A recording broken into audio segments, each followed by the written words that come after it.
Children, in the last class, we were studying the lesson number 7, the world of living. Under that, we studied about the characteristics of living things. So, today we shall recall and we will continue our characteristics of living things.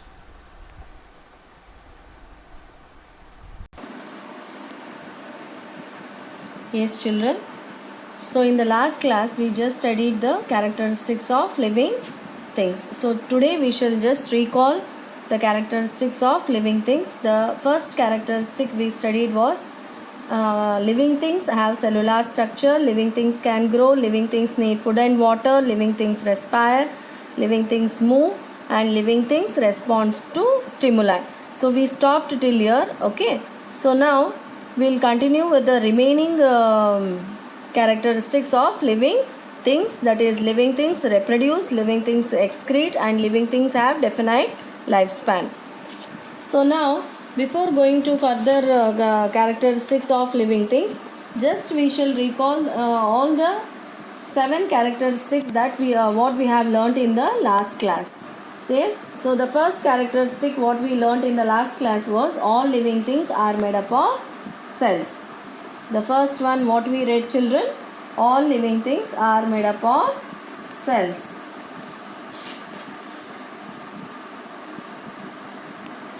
All living things are made up of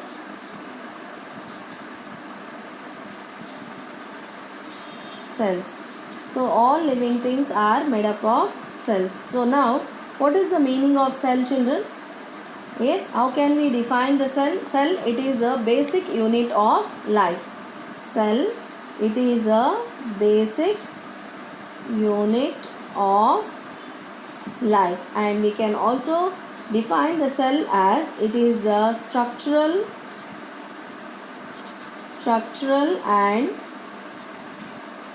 functional unit of plants as well as animals.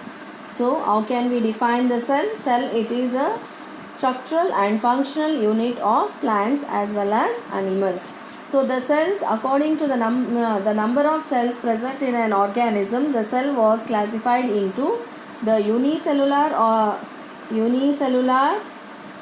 organisms and multicellular organisms.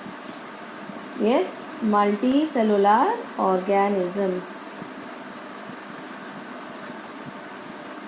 Yes, if the organism, if it contains only single cell, then the organism was called as the unicellular, and if it contains many cells, the organism was called as multicellular organism. Here we can give the example bacteria and yeast, and here we can give the example of plants, animals and human beings. Yes. After this we just will move on to the next characteristics. What was the next characteristics, children? The all living things grow. All living things. Yes. So it is an important characteristic of the each and every living organism. That means all living things grow in their life, whereas the plants, they grow throughout their lifespan. The plants, they grow throughout their lifespan. Throughout their life they grow, whereas animals, they grow for a certain period of time. For a certain period of time. Yes. Now after this we studied that the third one was all living things need food and water. All living things need food and water. Yes, to survive the living things, that is the plants, animals and human beings, they need food and water. So the mode of taking the food is different from one group of organism to another group of organism. Here when we can observe here the plants, we know that as they are also called as autotrophs, they can prepare their own food through the process of photosynthesis. Through the process of photosynthesis, they can prepare their own food, whereas animals depend on plants for food. So they depend on plants for food. Yes. So now the mode of taking the food, it is as it is, we know that it differs from one organism to another organism. So the majority of the food taken by the living organisms, it is in the solid form. So the majority of the food taken, it is in the solid form, and yes, the food taken is in the solid form, whereas few organisms we can observe that the mode of taking the food, it is in the liquid form. And here we can give the example, the honey bee. I think you can remember, we have read in the last class. So now after this we studied the fourth characteristics, that is the all living things respire. All living things respire. So here, yes, what is respiration, children? Respiration is a process in which the digested food, in the presence of oxygen, it breaks down to release energy and carbon dioxide. So here the animals, the plants and the human beings, they respire. They respire. The plants also respire, the animals also respire, and human beings also respire. Okay. So they respire throughout their life. Yes. So here the plants also respire. How do the plants respire, children? Now the plants, as we know that, they prepare their own food through the process of photosynthesis. So this food, it combines with the oxygen through the breathing process, through the respiration process. They take in the oxygen. And this oxygen combines with the food that is prepared during the photosynthesis to release energy. And we can observe here the carbon dioxide gas is also released. So plants also give out carbon dioxide process during the process of respiration. The animals and human beings, they also respire. The food that is digested in the digestive system. Okay. Yes. So this food combines with the oxygen through the process, combines with the oxygen, and this, in the cell we can observe the energy is released, along with this carbon dioxide gas is also released. So from this what we came to know, that the plants, the animals and the human beings, all these living things, they respire. Under this respiration, during the process of respiration, what takes place, children? The food that is prepared during the photosynthesis in plants combines with the oxygen, okay, and release energy and carbon dioxide. And in the human beings, we can observe that the food from the digestive system, the digested food combines with the oxygen to release the energy and carbon dioxide. So in both the cases, we can observe that the energy and the carbon dioxide is released. So this is the process of respiration. So this we have learnt in the last class. So the next we'll move on to the fifth one, that is all living things. What is the fifth one, children? All living things move. So we read that all living things move. So now we can know that the animals and human beings, they move from one place to another place in search of food, shelter and other needs. So the movement can be seen clearly in animals and human beings. Whereas what happens in the plants, children? The plants are fixed. At one place. So the movement cannot be seen. In the plants, but we can observe it slightly. The movement. So the plants also move. So this can be observed. The plants also move. Okay. Yes. So now this movement we can observe the movement of the plants in response to the light and the gravity. So in the response to the light, we can observe that the stem of the plants, that is the shoot system, always tends to grow towards the light, and the root system always tends to grow towards the gravity. Okay. So this is the example where we can say that the plants are moving. Okay, the plants are, they show the characteristics of movement, but we cannot see it very clearly. And also we can also say that the sunflower, the sunflower facing towards the light, as the sun rises we can observe that the sunflower faces towards the light, and as the sun sets we can observe that the flower, that is the head of the flower, just bends down as it's bends down towards the ground when the sun sets. When the sun sets, it just it is away from the, it shows the movement away from the light. So this is the example we can observe that in the plants. So the plants also, we can observe the movement of the plants slightly. Okay children, so now after this all living things move. The next characteristic we learnt was in the last class was all living things responds to stimuli. All living things responds to stimuli. So all the living things, that is the plants, the animals and the human beings, they respond to stimuli.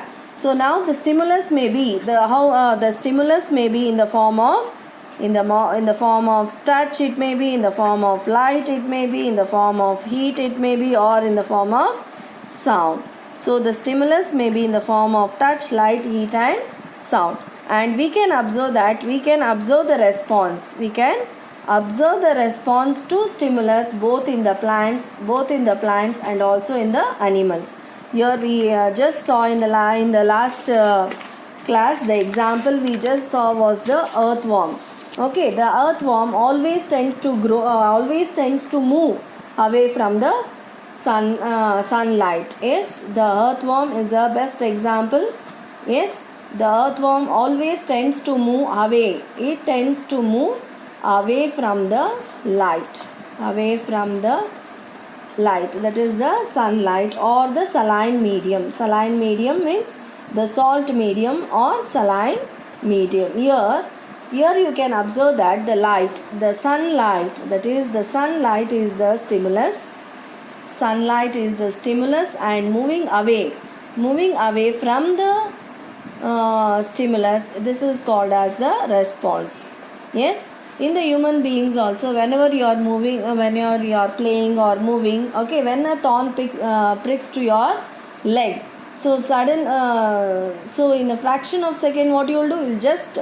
You'll pricking of the thorn to your, okay, so to your leg, it is a stimulus, and what you will do? You'll in a fraction of second you remove the thorn from your foot. Okay, that is the response. So that is the response. And here we have already seen in the plants the example, that is the touch me not plant.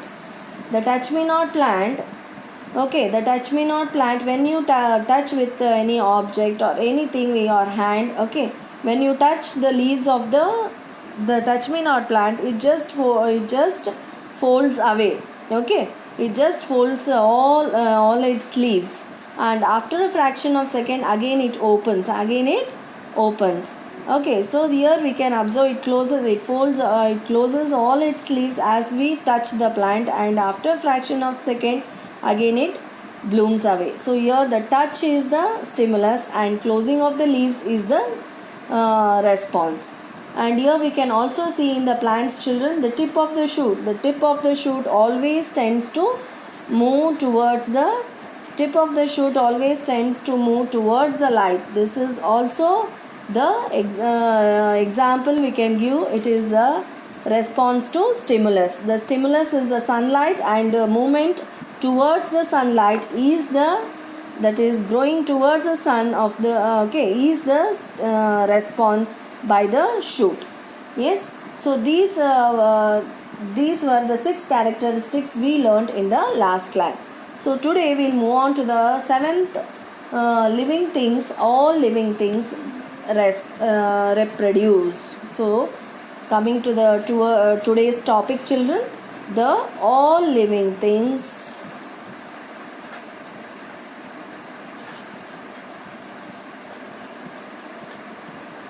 reproduce. This is the seventh characteristics of the living things. Now, what is reproduction?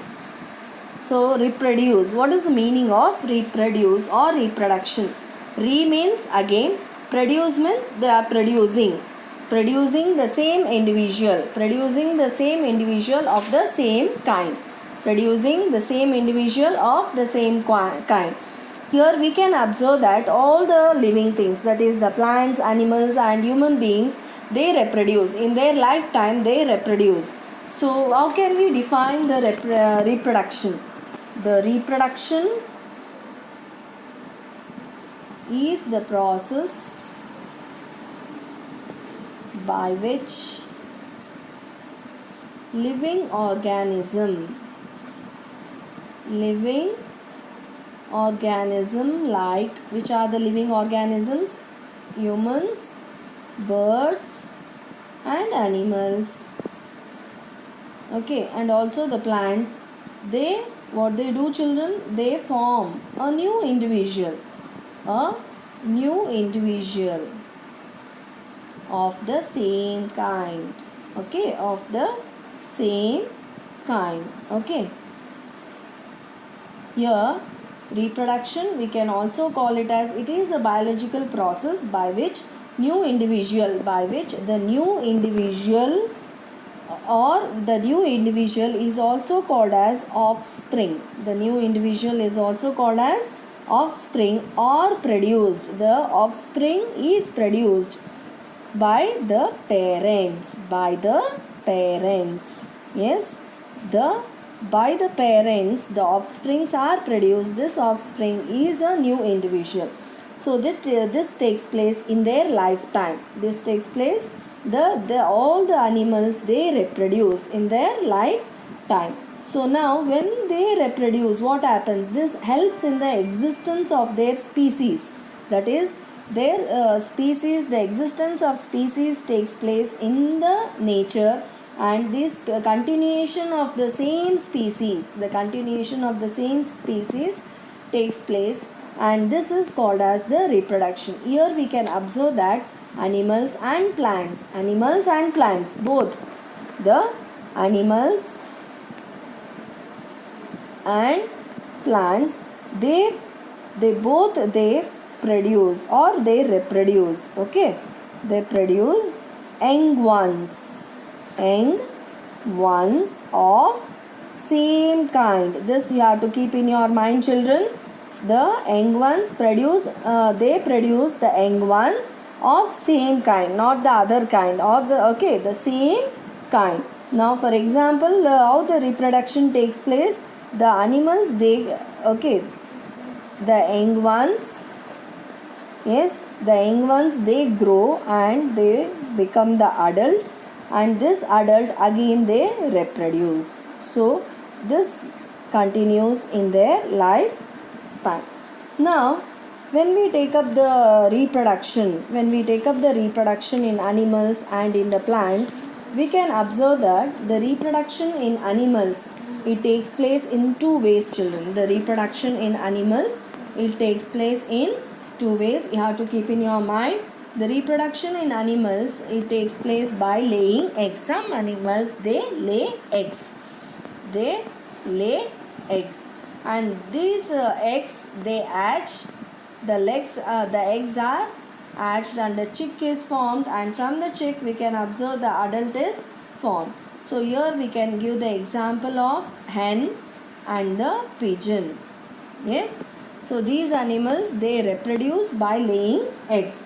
And some animals, what happens? They reproduce by giving birth. They reproduce by giving birth to young ones. So these are the two types of reproduction that takes place in animals. The first one is the laying eggs. Example, hen and pigeon we can observe, and some animals, they give birth to young ones. Here the example, we can take the cow, the dog and the human beings. So these are the examples where these animals, they give birth to their young ones of same kind. Here also they lay eggs and this egg is hatched of the same kind. Okay, this you have to keep in your mind. Now when move on to the plants, children, how the plants reproduce. The plants, they reproduce. Some plants, what happens, they reproduce. These also we can observe the two types of reproduction in plants. The plants, they reproduce by seeds. We can observe that through the seeds. The most of the plants, they reproduce through seeds.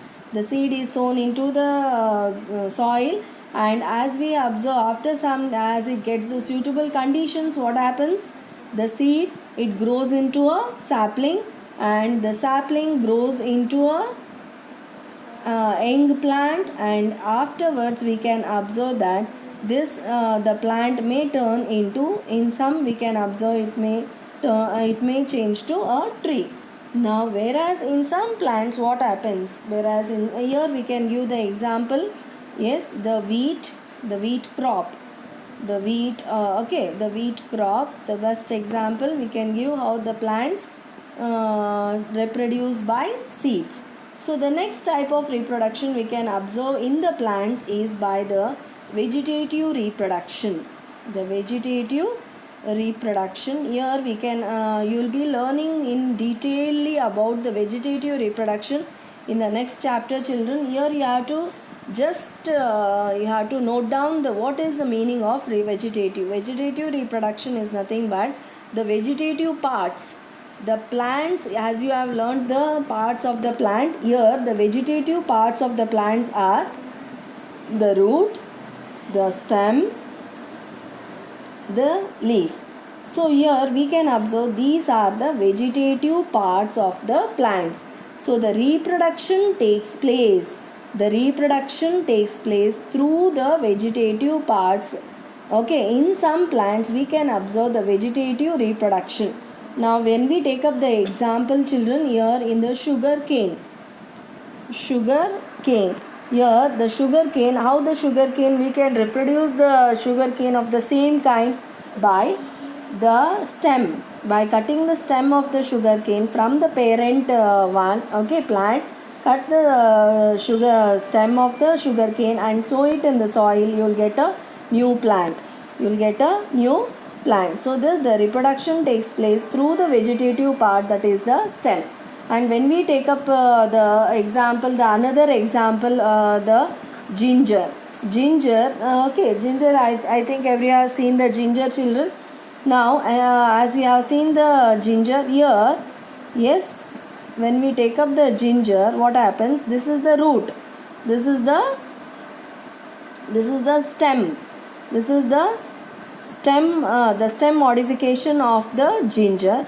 When you cut this is the bud part of the ginger. When you cut it and sow it in the soil, and you will get a new plant. So from this we can observe that the plants reproduce through the vegetative parts, that is the root, stem and the leaf. So this you will be learning it in detail in the next chapter. Okay. So now we'll move on to the next characteristics, that is the 8th characteristics of living organisms, that is all living things excrete. All living things excrete. Now you should be knowing the meaning of excretion. What is the excretion? Excretion is the process. Yes, all the living things, they here we can observe that the process of excretion takes place in plants, in animals and also in the human beings. So what do you mean by excretion? What do you mean by excretion? Excretion means the throwing out of waste material, the process through which the waste material is thrown out. The process through which the waste material is thrown out from the body. Yes, so this is the definition of excretion, the throwing out of waste material from the body. So this is the definition of we can say that the process of what is the meaning of excretion? The process of throwing out the waste material from the body is called as excretion. So how the excretion process takes place in plants, in the animals, and what are the excretory waste that are being removed from our body. The waste material which is not needed to our body is being thrown out, of the body. Now for example, in animals and in the human beings, we can observe that the what happens, children, here in our body urea is produced, and this is the excretory waste. So it is removed out of the body in the form of urine. It is removed, it is not needed to our body, so this should be removed out from our body. So urea, it is a solid material, when it mixes with the water, and it forms into the urine, and this is removed out from our body. So this is the excretory waste. And the next excretory waste we can observe is the carbon dioxide. The carbon dioxide, through the in the respiration process, you have learned, children, the carbon dioxide gas which is formed in our body through in the process of respiration. This carbon dioxide, we know that this carbon dioxide is not needed to our body, so it should be removed out. So it is removed out as a excretory waste through the respiratory system, through the respiratory system. Okay, and this is the excretory waste. And the next we can observe the sweat. So the sweat is also a excretory waste which is removed out through our sweat glands and through the skin. So the minerals which are the excessive minerals, the salt minerals which are not needed to our body is removed. The minerals, it is removed out of the body in the form of sweat. So these are the three excretory waste we can observe that is removed out from our body. Now what about the plants, children? The plants also excrete. We know that the plants, in the leaf we can observe a small opening, that is openings called the stomata. Okay, the stomata, these are the openings that we can observe in the leaf. So through this stomata, what happens? The minerals and the water, which are not needed to the plants, these are removed out. So these are the excretory waste of the plants which are not needed to the plant, are being thrown out of the plant body through the stomata. So this is about the all living things excrete. So this is the 8th characteristic. Now we'll move on to our the next characteristic, that is the last one, that all living things have definite lifespan. So the 9th characteristic of the living organisms is the all living things, they have definite lifespan.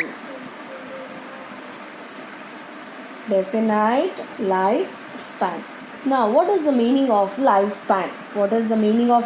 You should be knowing the meaning of lifespan, children. Okay, so how can we define the lifespan? The period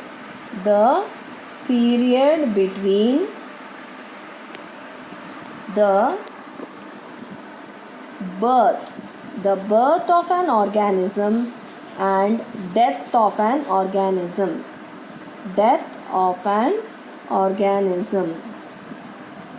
Is called the lifespan.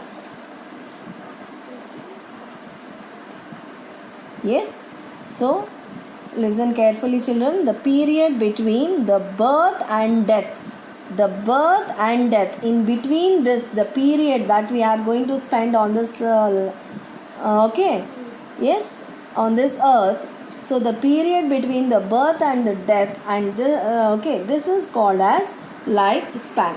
So now this lifespan, it may varies from one individual to the another individual, and from one organism to another organism.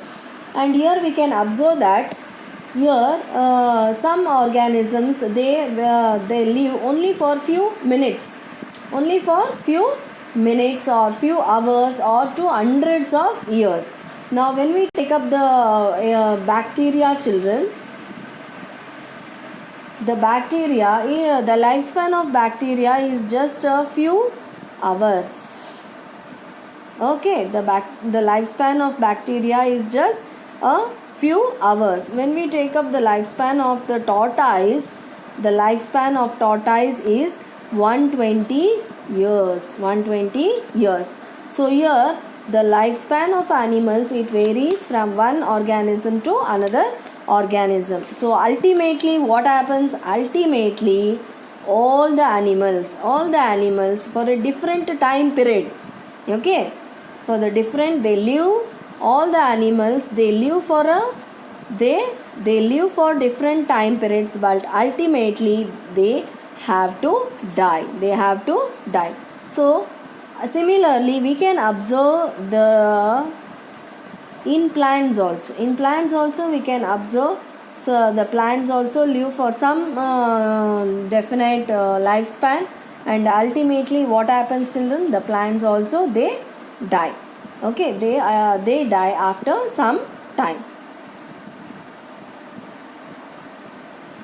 Yes, so this is about the ninth characteristics of all living things have definite lifespan.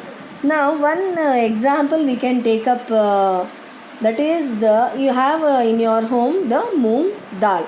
You can take up the example of okay, we have taken the moong dal. Why? Because when we give the suitable conditions to the moong dal, what happens? It grows.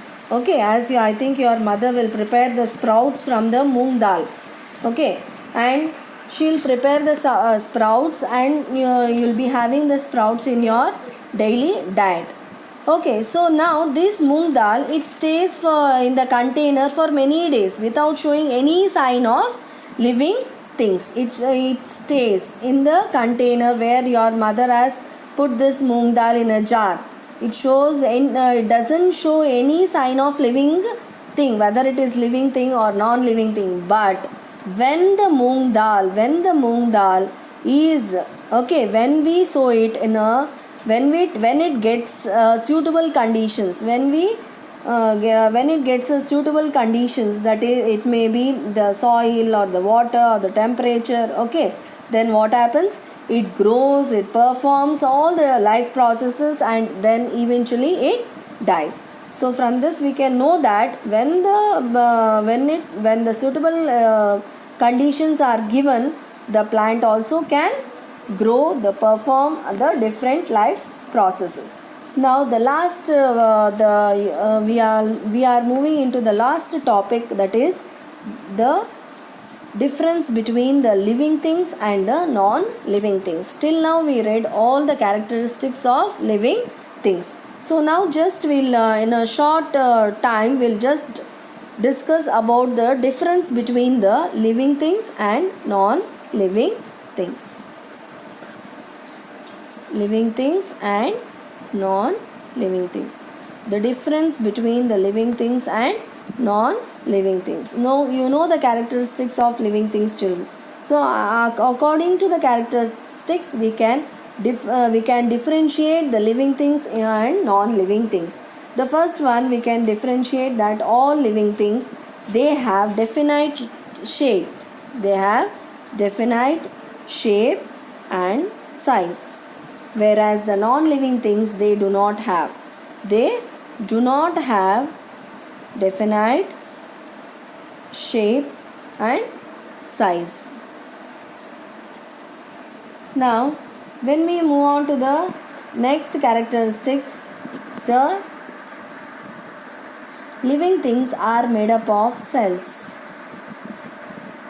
The living things are made up of cells, and here we can observe that in the non-living things, the cellular structure,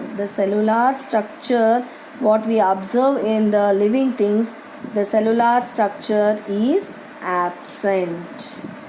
And the third characteristics, we can see that the living things can move and the non-living things cannot move. Okay, they can move, but the non-living things cannot move on their own. They cannot move on their own. Now, the living things, the fourth characteristic we can differentiate, the living things are sensitive. They are sensitive. Whereas these, the non-living things, they are not sensitive. Are not sensitive. Okay. So the fifth one, we'll move on to the fifth characteristics, that is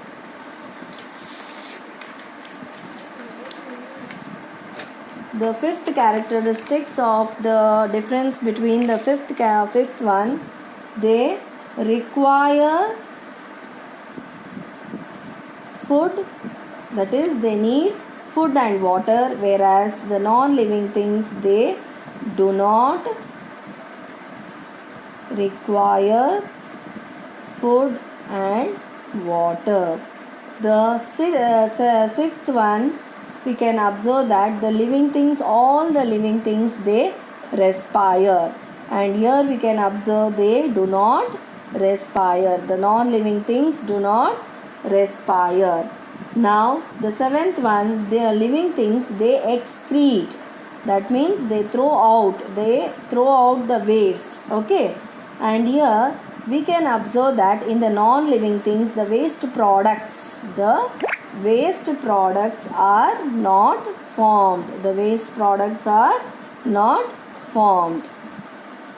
Okay, the eighth characteristics, we can observe that the living things can grow.